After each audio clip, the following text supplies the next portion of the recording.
Hello guys, good morning. Welcome back to this YouTube channel, and this is my James channel, and this is where we get to do more farming, gardening, homesteading, cooking and all other activities that are done in an African village right here in Kenya in the east of Africa. Guys, it's a beautiful but a cold morning today again, and I'm having a quick breakfast, just simple bread and tea. I'm having it right here quick outside because I want to join in some of the activities that are happening today here in the farm. So first, today we are preparing silage for our cows, and then we are going to store it in the silage bags. So guys, I'll be taking you through that, but before then we have some maize that has mature maize combs, so we want to take out the mature maize combs because we don't want to waste them, because they can be used for other purposes like feeding the chicken, cooking and all other activities here at home. So guys, I'm just going to have this real quick breakfast, then I'll continue to catch you up on the activities of today. So guys, stay tuned, continue liking, commenting and subscribing, and help us get to 1,000 subscribers.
Guys, my attention on the silage cutting and storing has just been cut short because another activity has risen up that needs our attention. So our cabbages are being harvested from our farm that is just a few, let me just say about a kilometer or just a few meters away from home. So my dad just sent me to go supervise the cutting of the cabbages because they are being sold.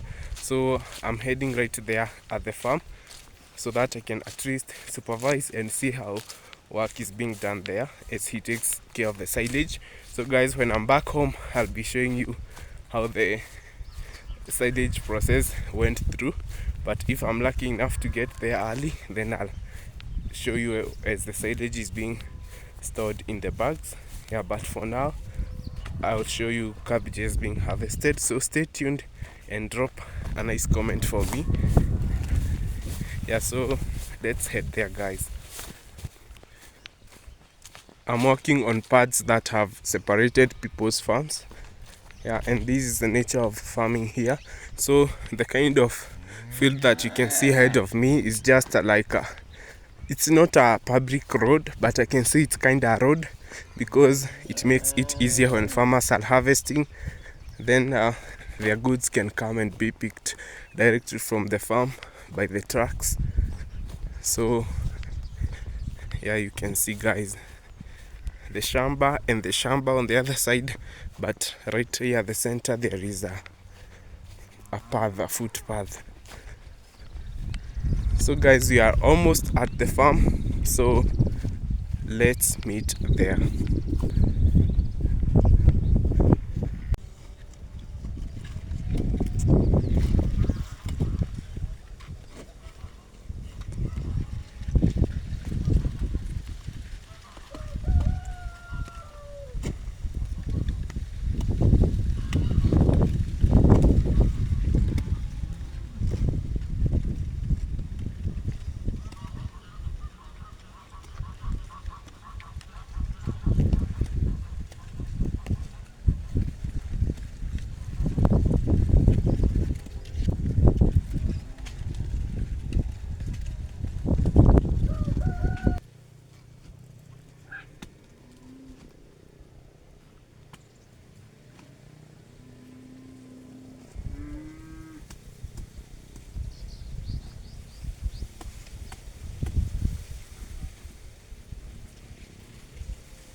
Guys, I'm done supervising the cabbage cutting and everything, and now the cabbage is already there. The truck is going to come later and pick the cabbages. So guys, I'm heading back home so that I can catch you up on also the happenings back at home. So guys, please continue staying tuned, continue liking, commenting and subscribing, and I'm really appreciating your support so far. Guys, it's already foggy once again, as you can see. We are not yet over the cold season, so we have to keep putting up with the cold weather until the cold season is over. So guys, let's head home and I'll catch you up later on the happenings of the activities at home. So guys, stay tuned.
Guys, we are done with the silage. We have managed to fill 2 silage bags. That will be enough to push for just a few months because we still have more as others grow. So guys, the next activity is that we have new bunnies. Our rabbit gave birth, so I just want to go get something for it to feed on. So I'm going to do that with you guys, and then I'll be showing you the rabbit. So stay tuned.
after feeding our rabbits, I've guys shown you the bunnies. So guys, I wish to wrap up this video at this point. It's already in the evening. I need to get into other chores at home. So guys, stay tuned, continue liking, commenting and subscribing, and I'm really appreciating your support and feedback. Guys, have a nice time, have a nice evening from wherever you are watching me from. Let's meet in the next video.